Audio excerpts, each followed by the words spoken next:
Wapendwa wa Mungu, leo tumefika Alhamisi Kuu.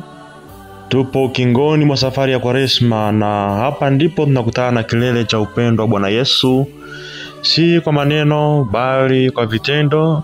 Ni kama mtu anayekaa katika meza ya harusi, sasa anatoa chakula cha mwisho, anatoa mlo wa mwisho au keki ya mwisho, keki ya sadaka yake. Leo ni siku ya chumba cha siri, chumba cha juu, na ni siku ya taulo ya upendo, ni siku ya mkate wa sadaka na masharti mapya ya Agano Jipya la upendo. Naomba nizungumze kama baba mwenye familia kubwa wa Kristo, ambao tunahitaji kuelewa nini maana ya kiini cha sherehe ya leo ya Alhamisi Kuu. Leo tunatazama mambo matatu makuu. La kwanza kabisa ni sakramenti ya Ekaristi Takatifu. Yesu anajitoa kama chakula. La pili ni daraja takatifu la upadri. Yesu anatoa zawadi ya wachungaji. Na la tatu ni amri ya mapendo. Yesu anawaosha wafuasi wake miguu, sio kwamba hana kazi, bali kwa sababu ana moyo wa upendo. Katika sehemu ya kwanza, siku ya Alhamisi Kuu, tunakumbuka siku ile Bwana Yesu alipoanzisha Ekaristi Takatifu. Yesu anageuka kuwa chakula cha maisha yetu, anageuka kuwa mkate wa maisha yetu. Ndugu zangu, hebu tusimame mara moja na tucheki kuangalia ili jicho la kiroho jinsi linavyotazama. Katika chumba hiki cha juu ambapo mitume wamekusanyika pamoja na Bwana Yesu, walipokuwa mezani, hawakukaa kwa ajili ya kula nyama choma wala meza ya harusi au sherehe kama nyingine za kawaida. Ni meza ya upendo ambapo Bwana Yesu anamega mkate na anawapatia wafuasi wake akiwaambia, huu ni mwili wangu utakaotolewa kwa ajili yenu. Sasa tujiulize, ni nani anayeweza kutoa mwili wake uliwe wakati wa sikukuu? Leo hata kwenye harusi mtu hataki kuleta mchele wake, anasubiri ule wa mchango. Baada ya kutoa mchango, tena mchango kidogo tu, na anaweka demand au mahitaji makubwa kuzidi hata mchango wake aliotoa. Lakini ndugu zangu wapendwa, Yesu anatufundisha kuwa upendo wa kweli huambatana na kugeuka kuwa chakula kwa wengine, kujimega na kuwa baraka kwa wengine. Niulize swali ndugu zangu wapendwa, unapokwenda kumpokea Yesu Ekaristi, unakuja kama mtu mwenye njaa ya kiroho au kama yule mtoto anayekula tu kwa sababu chakula kina harufu nzuri kutoka jikoni? Ndugu zangu, Yesu katika Ekaristi Takatifu ni kama ugali wa moto kwenye sahani ya maziwa ya rehema. Tatizo ni kwamba tunakuja bila njaa, tumejaa dhambi, kisha tunampokea Yesu bila toba. Tunampokea Yesu kama chipsi za barabarani, si kama chakula cha uzima. Alafu wengine wanampokea Yesu Ekaristi kama wanakula pipi. Wanakula huku macho yao yakiwa kwenye kamera, si kwenye msalaba. Huu si mkate ule wa kawaida, ni mkate wa kimbingu, mkate wa malaika, chakula ambacho ni mwili wa Yesu. Ni Yesu tunampokea, Yesu mzima aliye hai. Ndugu zangu wapendwa, katika sehemu ya pili naomba tufahamu kwamba siku hii ya leo Alhamisi Kuu ni siku ile Bwana Yesu alipoweka rasmi daraja ya upadri. Na kazi kubwa aliyopewa ni ya kufuta miguu ya ulimwengu kwa machozi na sadaka, majitoleo ya kipekee kama yeye alivyofanya kwa kujitoa pale msalabani kwa ajili ya ulimwengu mzima.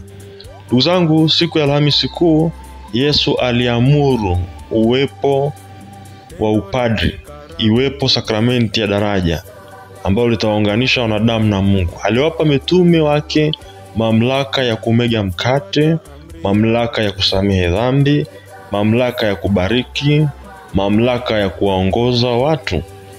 Naomba ndugu zangu wapendwa, leo hii siku hizi watu wana pima padri au pengine hawamheshimu padri kumpa ile heshima inayostahili. Yeye kama mtu wa Mungu anasimama badala ya Kristo mwenyewe. Kwa hiyo ndugu zangu wapendwa, tujitahidi kuwa na heshima kwa huyu ambaye amewekwa na Yesu kwa niaba yake. Huyu padri anapoungamisha, anapofanya maadhimisho ya sakramenti nyingine, anasimama badala ya Yesu na anastahili kupewa heshima ile kama ya Bwana Yesu, na hasa katika maadhimisho matakatifu. Tushiriki kwa imani tukitambua kwamba ni Kristo mwenyewe anayetenda katika nafsi ya padri. Hiyo ni karama ya kipekee ambayo amependelewa wanadamu na si malaika. Ni hadhi ya juu ambayo mwanadamu amepewa, na hivyo katika utume tuweze kuheshimu huduma ya mapadri na tuwaombee. Ndugu zangu, leo hii tunahitaji kukaa karibu na mapadri, kuwaombea, kuwasaidia, lakini pia kushirikiana nao katika kazi ya utume. Lakini wapo wengine ambao badala ya kufanya hivyo wanakuwa kinyume na wao, pengine kusengenya au pengine kupinga yale ambayo ni mema na matakatifu yanayotuongoza kuweza kupata uzima wa milele. Tuombe neema siku ya leo ya kuheshimu padri, kuwapenda, kuwatii na kuwapokea kama baba zetu, lakini pia kushirikiana nao katika huduma ya Injili kwa ajili ya wokovu wao na wokovu wetu. Katika sehemu ya 3 tunaona Bwana Yesu anaonyesha tendo la upendo. Sehemu ya 3 tunajifunza kwamba siku ya Alhamisi Kuu Bwana Yesu alifundisha rasmi na kuanzisha na kuthibitisha amri ya mapendo kwa tendo lake la kupiga magoti kwa upendo na kuwaosha miguu wafuasi wake. Yesu anapiga magoti na anawanawisha mitume wake, anawaosha miguu yao. Aliyepaswa kuabudiwa, yeye anaanza kuwaosha wengine miguu yao. Ndugu zangu, hilo ni tendo linalofundisha kuliko maneno ya mahubiri maneno 1000. Leo tunao wanaume wanaotaka wake zao wawapikie, wawafulie, wawagawie kila wanachohitaji, lakini wao hawako tayari kuwasaidia wake zao na kuzisaidia familia zao, kusafisha familia zao kwa upendo katika hali madhaifu. Vile vile wenzi wengine wa ndoa kwa upande mwingine. Tunao wake wanaotaka waume zao wawape hela ya saluni, lakini hawako tayari kuwapokea kwa huruma wanaporudi wamechoka kutoka makazini. Wazazi wanaotaka watoto wao wasome hadi wafikie PhD, lakini hawako tayari kusema samahani wanapowakosea. Yesu anatuambia upendo si maneno, upendo ni magoti. Upendo si maneno, upendo ni magoti. Unapoosha miguu ya mwingine unasema niko tayari kushika uchafu wako ili usitembee na aibu.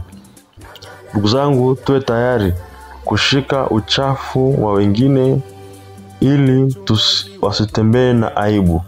Aibu ya wengine ni aibu yetu. Ndugu zangu, kama hatutaweza kuoshana miguu, basi hatutakuwa washiriki wazuri wa Ekaristi Takatifu. Maana Ekaristi ni Yesu aliyeosha miguu kwanza, ndipo akawaambia mfanye hivi kwa kunikumbuka mimi. Ndugu zangu, kulikuwa na bibi mmoja aliyekuwa wa kawaida na alikuwa anampokea Yesu Ekaristi kila Jumapili. Siku moja padri alimwambia, "Bibi, unajua Yesu anakaa ndani yako ukimpokea?" Bibi akajibu, "Ndio padre.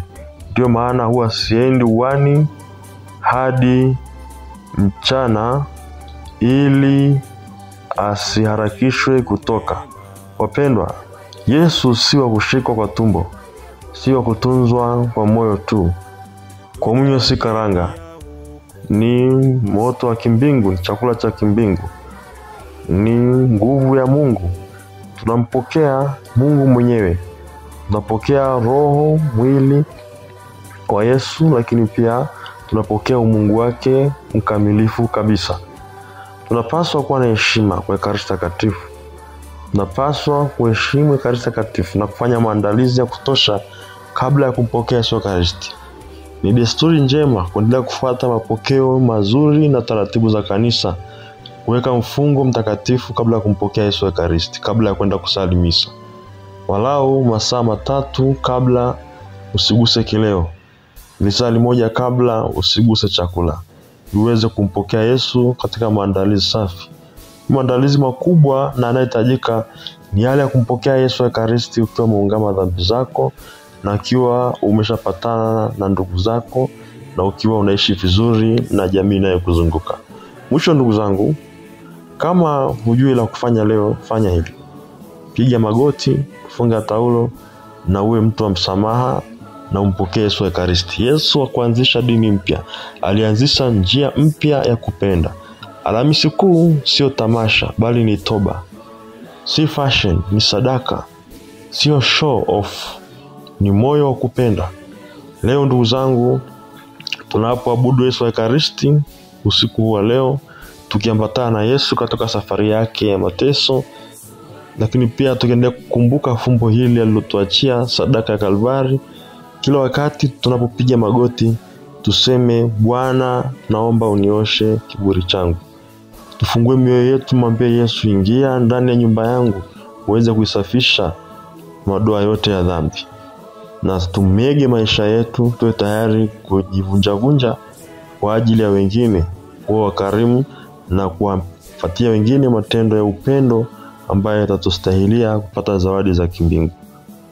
Ndugu zangu wapendwa, leo tujiulize swali: ukipewa mkate mmoja tu wa mwisho kabla ya kufa, utampa nani? Yesu alitupa sisi. Kabla ya kufariki kwake alitupatia zawadi hiyo. Sasa ni zamu yetu kuupa dunia mkate wa upendo. Tuwe wakarimu na hasa kwa maskini. Tuwe kama Yuda aliyekula na baadaye kumsaliti. Tuwe kama Yohane aliyekula na kumfuasa Kristo. Na kama inavyotakiwa, basi ndugu zangu, tuelewe kwamba usiku wa Alhamisi Kuu ni usiku wa kujua nani ni sahani na nani ni kisu. Yesu alikubali kuwa sahani iliyopasuka ili sisi tusikatwe kwa sababu ya dhambi zetu, tusipotelee motoni kwa sababu ya dhambi zetu. Tumombe Kristo tujalie Alhamisi Kuu iwe ni Alhamisi ya upendo, na hiyo ni mwanzo wa kuendelea kupenda tena kwa uchangamfu ule wa kimungu. Lakini pia hiyo ni sababu ya kuamsha tena ile hamu na appetite ya kumpokea Yesu Ekaristi, tukiwa tumejiandaa vizuri. Na daima tuendelee kushirikiana na mapadri wetu na kuombea ili waweze kutuhudumia na kutupeleka mbinguni. Tumsifu Yesu Kristo.